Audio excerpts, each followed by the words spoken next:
رمضان المبارک کے بابرکت مہینے میں ایک فقیر نے ہمارے دروازے پر صدا لگائی، اللہ کے نام پر کچھ کھانے کو دے دیں۔ میرا شوہر عدیل اس وقت گھر پر موجود نہیں تھا۔ میں دروازے پر گئی، دیکھا تو ایک بوڑھا فقیر تھا جس کے پھٹے پرانے کپڑے تھے اور وہ بھوکا تھا۔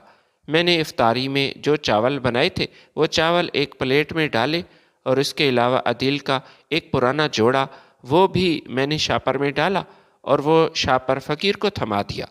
بابا، یہ چاول کھا لیں، اور آپ کے کپڑے پھٹ چکے ہیں، یہ کپڑے پہن لیجئے گا۔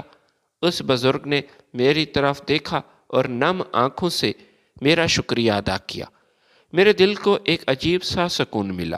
دروازے سے واپس آئی تو میری ساس مجھے گھور رہی تھی اور پھر مجھ سے کہنے لگی، فردوس، یہ بریانی فقیر کو کھلانے کے لیے تم نے بنائی تھی کیا؟ اگر ایسی بات ہے تو مجھے بتاؤ، میں یہ بریانی کا پتیلا دروازے پر لے جاتی ہوں اور محلے کے تمام بھوکے فقیروں کو آواز دے کر بلاتی ہوں، وہ کھا لیں گے۔ میں نے اپنی ساس سے کہا کہ ماں جی، وہ بیچارہ بوڑھا تھا اور بھوکا تھا، اس کے کپڑے پھٹے ہوئے تھے، میں نے اس کی مدد کی ہے۔ اگر آپ کو برا لگا ہے تو میں معذرت کرتی ہوں۔ میری ساس نے مجھ سے کہا کہ آج تو میں عدیل سے بات کروں گی، آنے دو عدیل کو، میں اس سے ضرور بات کروں گی۔ یہ روز روز کا تماشا اب مجھ سے برداشت نہیں ہوتا۔ مجھے سمجھ نہیں آ رہا تھا کہ میری ساس کو مجھ پر اتنا غصہ کیوں آ رہا تھا۔ میں نے تو زندگی میں کبھی اونچی آواز میں اپنی ساس سے کوئی بات نہیں کی تھی، ہمیشہ اس کی فرما بردار رہی، لیکن وہ شروع سے ہی مجھے سخت ناپسند کرتی تھی۔ عدیل جیسے ہی گھر آیا تو اس کی ماں جیسے پہلے ہی تیار تھی۔ اس کی ماں نے عدیل سے کہا کہ بیٹا، بازار سے ذرا افطاری کا سامان خرید کر لاؤ۔ یہ سن کر عدیل اپنی ماں سے کہنے لگا، ماں جی، آپ ایسا کیوں کہہ رہی ہیں؟ کیا فردوس نے افطاری کے لیے کچھ نہیں بنایا؟ ساس نے عدیل سے کہا، بیٹا، اس نے آدھے چاول تو فقیروں کو کھلا دیے، اور تو اور تیرا یہ نیا سوٹ وہ بھی اس نے فقیر کے حوالے کر دیا۔ بیٹا، وہ روزانہ ہی ایسا کرتی ہے، جبکہ میں نے اسے منع کیا تھا کہ اتنا سخی بننے کی کوشش مت کرو۔ جس بات کے لیے میں صرف اسے منع کرتی ہوں وہ وہی کرتی ہے۔ میرے ساتھ وہ بدتمیزی بھی کرتی ہے، اونچی آواز میں بات کرتی ہے۔ یہ کہتے ہوئے اس نے جھوٹے آنسو بہانا شروع کیے۔ عدیل سے یہ بات برداشت نہ ہوئی۔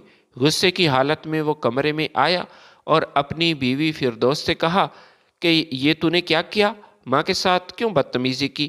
اور میرا وہ کپڑوں کا جوڑا وہ فقیر کو کیوں دیا؟ فردوس نے اپنے شوہر سے کہا کہ عدیل، ماں جھوٹ بولتی ہے، معذرت کے ساتھ میں نے ایسا کچھ نہیں کیا۔ ہاں، البتہ ایک فقیر نے ہمارے دروازے پر صدا لگائی تھی، میں نے اسے تھوڑے سے چاول دیے اور تمہارا ایک وہ پرانا سوٹ جو تمہیں چھوٹا ہے وہ اسے دے دیا۔ عدیل نے بیوی سے کہا کہ میری ماں کو تو جھوٹا کہتی ہے۔ ساس نے جب میاں بیوی کی لڑائی دیکھی تو کہنے لگی، دیکھا بیٹا، اس کی زبان کتنی کینچی کی طرح تیز ہو چکی ہے۔ یہ تو تمہاری موجودگی میں یہ اس طرح مجھ سے بات کر رہی ہے، تو سوچو تمہاری غیر موجودگی میں بھلا یہ میرے ساتھ کیسا سلوک کرتی ہوگی۔ ماں، بس کریں، خدا کا خوف کریں، ایسی باتیں کیوں کر رہی ہیں؟ میں نے آپ کا کیا بگاڑا ہے؟ کیوں آپ مجھ سے اتنی نفرت کرتی ہیں؟ عدیل سے یہ برداشت نہ ہوا، اس نے آج پہلی بار فردوس پر ہاتھ اٹھایا۔ بیچاری روتی ہوئی کمرے میں چلی گئی اور پھر مختصر سا سامان اٹھا کر وہ جانے لگی۔ عدیل نے کہا، یہ کہاں جا رہی ہو اور یہ کیا وقت ہے کہیں جانے کا، اور میری اجازت کے بغیر تم گھر سے کیسے جا سکتی ہو؟ فردوس نے اپنے شوہر کو کوئی جواب دینا مناسب نہ سمجھا۔ اس کا آج دل ٹوٹ گیا تھا۔ وہ روتی ہوئی میکے پہنچی۔ ماں نے اچانک اپنی بیٹی کو گھر کی دہلیز پر دیکھا تو وہ بھی حیران ہوئی۔ بیٹی، خیریت تو ہے؟ یہ تم سامان لے کر آئی ہو اور عدیل ساتھ آیا ہے کیا؟ اس نے روتے ہوئے اپنی ماں سے کہا، نہیں، عدیل میرے ساتھ نہیں آیا۔ آج اس نے مجھ پر پہلی بار ہاتھ اٹھایا۔ اپنی ماں کی بات پر اس نے یقین کیا اور مجھے مارا۔ روتے ہوئے وہ ماں کے گلے لگی۔ ماں نے اسے تسلی دی۔ فردوس سے کہا، میں اس سے بات کروں گی، میں اس سے ضرور بات کروں گی، اور اس کے پاس اب کبھی تمہیں جانے کی ضرورت نہیں۔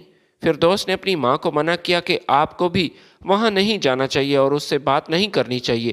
وہ شخص خود آئے گا یہاں، اپنی غلطی کی معافی مانگے گا تب ہی میں اس کے ساتھ واپس جاؤں گی، ورنہ کبھی میں اس گھر میں نہیں جاؤں گی۔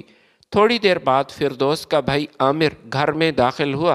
اس نے اچانک اپنی بہن کو گھر میں دیکھا تو کہنے لگا، فردوس تم اور یہاں، خیریت تو ہے؟ یہ سن کر فردوس خاموش رہی، لیکن اس کی ماں نے اپنے بیٹے کو بتایا کہ بیٹا، عدیل نے آج فردوس پر ہاتھ اٹھایا ہے، اس نے تیری بہن کو مارا۔ مجھے عدیل سے اس بات کی توقع بالکل نہیں تھی۔ وہ اپنی ماں کی باتوں میں آ گیا اور بیچاری میری بیٹی پر اس نے ہاتھ اٹھایا، میں اسے کبھی معاف نہیں کروں گی۔ عامر نے جب یہ سنا تو پھر اپنی ماں سے کہا کہ ماں، شاید فردوس کی بھی کوئی غلطی ہو۔ بہن نے اپنے بھائی کی طرف دیکھا لیکن اسے جواب نہ دیا۔ ادھر عدیل کی ماں نے اپنے بیٹے سے کہا کہ بیٹا، یہ تمہاری پسند کی شادی تھی۔ تم یہ بات اچھی طرح جانتے ہو کہ نہ میں کل فردوس کو پسند کرتی تھی اور نہ آج وہ مجھے پسند ہے، لیکن تمہاری پسند کے لیے، تمہاری خوشی کی خاطر ماں نے یہ قربانی دی اور میں خاموشی رہی اور اس لڑکی کو اپنی بہو تسلیم کیا، لیکن اس کے تیور آج تم نے دیکھ لیے۔ میں نے اسے کئی بار منع کیا کہ بار بار دروازے پر مت جایا کرو، یہ آج کل کا زمانہ ٹھیک نہیں۔ یہ رحم دل لڑکی بننے کی کوشش کرتی ہے، کسی بھی سائل کو خالی ہاتھ واپس نہیں جانے دیتی اور مجھے متاثر کرتی ہے۔ عدیل نے اپنی ماں سے کہا کہ ماں، میرے سر میں درد ہو رہا ہے، بیٹا تم آرام کرو، ابھی میں تمہارے لیے چائے بنا کر آتی ہوں۔ عدیل کو کچھ سمجھ نہیں آ رہا تھا کہ اس نے کیسے فردوس پر آج ہاتھ اٹھایا، حالانکہ اس سے پہلے کبھی اس نے فردوس پر ہاتھ اٹھانا تو کیا، اس نے کوئی ایسی بات نہیں کی تھی جس کی وجہ سے اس کا دل دکھے، اور یہی دل میں سوچ رہا تھا کہ کل میں فردوس کو میکے سے واپس لے کر ضرور آؤں گا، لیکن پھر اس کی انا درمیان میں حائل ہو گئی۔ یہی سوچتا تھا کہ عید سے پہلے اب میں واپس لینے نہیں جاؤں گا، میکے میں رہے گی، اپنے بھائی اور بھابھی کا رویہ وہ دیکھے گی تو اس کی عقل ٹھکانے آ جائے گی۔ وہ اپنی بیوی کو سبق سکھانا چاہتا تھا، لہٰذا اپنے دل پر پتھر رکھ کر اس نے جان بوجھ کر فردوس سے رابطہ نہ کیا، نہ ہی اسے لینے کے لیے اس کے میکے گیا۔ وہ یوٹیلیٹی سٹور پر جاب کرتا تھا۔ جب سے فردوس اس کے گھر سے گئی تھی وہ تھوڑا سا اداس تھا، وہ اپسیٹ تھا، اور یہ بات اس کے دوستوں نے محسوس کی تھی، لیکن گھر سے باہر وہ یہ بات محسوس نہیں ہونے دیتا تھا۔ کوشش کرتا تھا، اپنے آپ کو خوش ظاہر کرنے کی کوشش کرتا، اور جیسے اس نے اپنی بیوی کی اسے کوئی پرواہ نہیں، اور یہ بھی وہ سوچتا تھا کہ میں اپنی بیوی کا محتاج تو نہیں، میں کھانا خود بھی بنا سکتا ہوں، میری ماں بھی بنا سکتی ہے، اگر وہ نہ آئی تو گھر میں کسی ملازمہ کا بندوبست کر لوں گا۔ فردوس کا بھائی اپنے کمرے میں بیٹھا تھا۔ اس کی بیوی عالیہ اس کے پاس آئی اور کہنے لگی، اب یہ فردوس اپنا سامان لے کر یہاں آئی ہے، بہت سارے کپڑے ہیں، مطلب اب وہ اس گھر میں تقریباً مستقل طور پر رہنے کے لیے آئی ہے۔ ناصر نے اپنی بیوی کو سمجھایا کہ عالیہ کیسی باتیں کر رہی ہو، ایسی تمہیں باتیں زیب نہیں دیتا، وہ بیچاری پہلے ہی بہت پریشان ہے اور اوپر سے تم ایسی باتیں کر رہی ہو۔ عالیہ نے شوہر سے کہا کہ آپ میری بات سنیں اور اس بات کو پلے باندھ لیں، یہ کوئی پہلی بار نہیں ہوا کہ شوہر نے بیوی پر ہاتھ اٹھایا ہو، کچھ نہ کچھ تو اس نے بھی ایسا ضرور کیا ہوگا، اس کی غلطی ہوگی، اس کی بھی غلطی ضرور ہوگی جس کی وجہ سے اس نے اس پر ہاتھ اٹھایا، لیکن اسے صبر کرنا چاہیے تھا، یہ اس کی بیوی تھی، یوں اچانک گھر چھوڑ کر نہیں جانا چاہیے تھا۔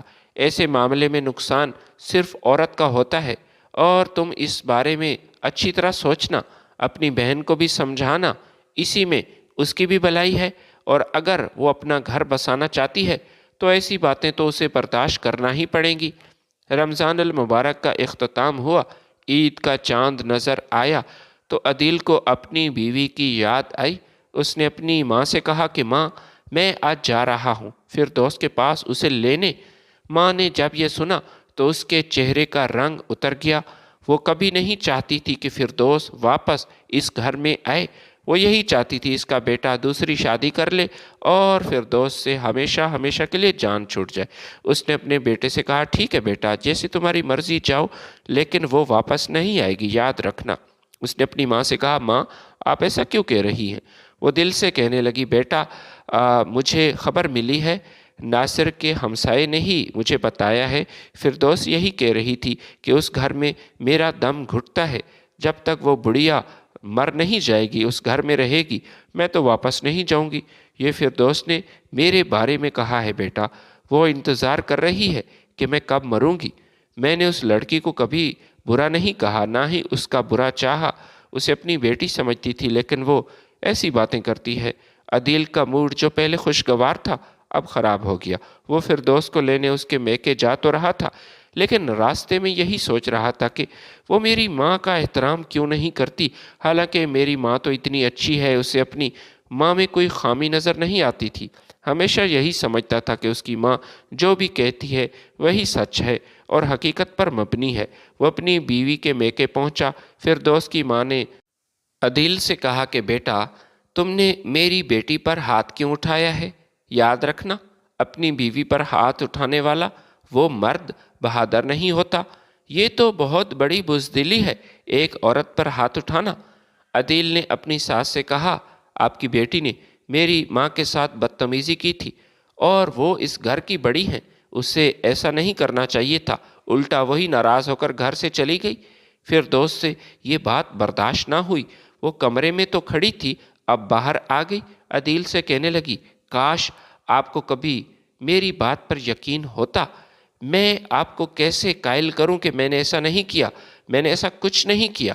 عدیل نے فردوس سے کہا، اچھا، میں یہاں تم سے بحث کرنے بالکل نہیں آیا، بس جلدی سے تیاری کرو، میں تمہیں لینے آیا ہوں۔ فردوس نے اپنے شوہر سے کہا، میں آپ کے ساتھ کیسے جا سکتی ہوں جب آپ سیدھے منہ مجھ سے بات نہیں کرتے، میری کسی بھی بات پر آپ یقین نہیں کرتے، میں کیسے جا سکتی ہوں؟ دوبارہ میاں بیوی میں بحث شروع ہو گئی۔ ماں انہیں چپ کرا رہی تھی کیونکہ یہ لڑائی طول پکڑ رہی تھی، لیکن وہ ایک دوسرے سے زیادہ بحث کرنے لگے۔ غصے کی حالت میں عدیل نے فردوس سے کہا، میں تم سے آخری بار کہہ رہا ہوں، میرے ساتھ آ رہی ہو یا نہیں آ رہی؟ فردوس نے غصے میں کہا، نہیں، میں آپ کے ساتھ نہیں جاؤں گی۔ عدیل نے اپنی بیوی کو کھڑے کھڑے طلاق دے دی۔ سب کچھ ختم ہو گیا۔ فردوس ادھر زمین پر بیٹھ گئی، وہ ہکی بکی ہو گئی، اس کے الفاظ ختم ہو چکے تھے۔ عدیل وہاں سے جانے لگا، لیکن جانے سے پہلے بھی اس نے آخری بار فردوس سے کہا کہ تم میرے لائق نہیں ہو، یہ میری بڑی غلطی تھی کہ تجھ سے شادی کی، تو میری ماں کی گستاخ ہے، اور مجھے افسوس ہے کہ تم جیسی لڑکی کو میں نے اپنے لیے ہمسفر بنایا۔ ہاں، اب جب تم سڑک پر بھیک مانگو گی تب تمہیں میری قدر ہوگی، کیونکہ میرا نہیں خیال کہ تمہارا بھائی زیادہ عرصہ تمہیں اس گھر میں برداشت کرے گا، اور تیری بھابھی، میں اس کا رویہ بھی جانتی ہوں۔ وہ یہاں سے چلا گیا۔ فردوس کی ماں نے اپنی بیٹی کو صحن سے اٹھایا، اسے کمرے میں لے آئی۔ فردوس کا بھائی عامر ابھی تک گھر پر نہیں آیا تھا، لیکن اس کی بیوی ناصرہ نے اپنے شوہر کو فون کیا اور کہا کہ جلدی آؤ، غضب ہو گیا، تمہاری بہن کو طلاق ہو گئی، وہی ہوا جس کا مجھے خدشہ تھا۔ ارے عدیل بیچارہ تو بار بار اسے اپنے ساتھ لے جانے کے لیے رضامند کر رہا تھا، لیکن تمہاری بہن نے ہی انکار کیا۔ غصے میں اس نے فردوس کو طلاق دے دی ہے۔ یہ سن کر عامر کے پیروں تلے زمین نکل گئی، اس کا جسم کانپنے لگا، وہ شدید غصے میں تھا۔ وہ گھر آیا، اپنی بہن پر برس پڑا اور کہنے لگا، مجھے تو پہلے ہی شک تھا، تمہارا ارادہ گھر بسانے کا نہیں تھا، تم سارے رشتے ناتے توڑ کر یہاں آئی تھی۔ ماں نے عامر کو منع کیا، تمہاری بہن صدمے میں ہے، خدا کا خوف کرو، بہن کے ساتھ ایسی بات نہ کرو اور اسے اکیلا چھوڑ دو، یہ تمہاری بڑی بہن ہے۔ لیکن عامر نے اپنی بہن کو کھری کھری سنا دی۔ کئی ہفتے تک فردوس نہ کسی سے بات کرتی تھی، اسے اس بات کا ابھی تک یقین نہیں آ رہا تھا کہ مجھے طلاق ہو چکی ہے۔ نہ عامر اس سے سیدھے منہ بات کرتا تھا، نہ ہی اس کی بیوی۔ اس گھر میں اس کا ایک ہی سہارا تھا، وہ تھی اس کی ماں، جسے اپنی بیٹی کا احساس تھا۔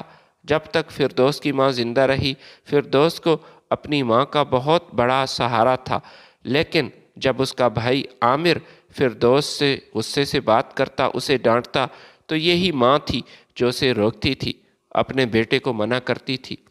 کچھ مہینے بعد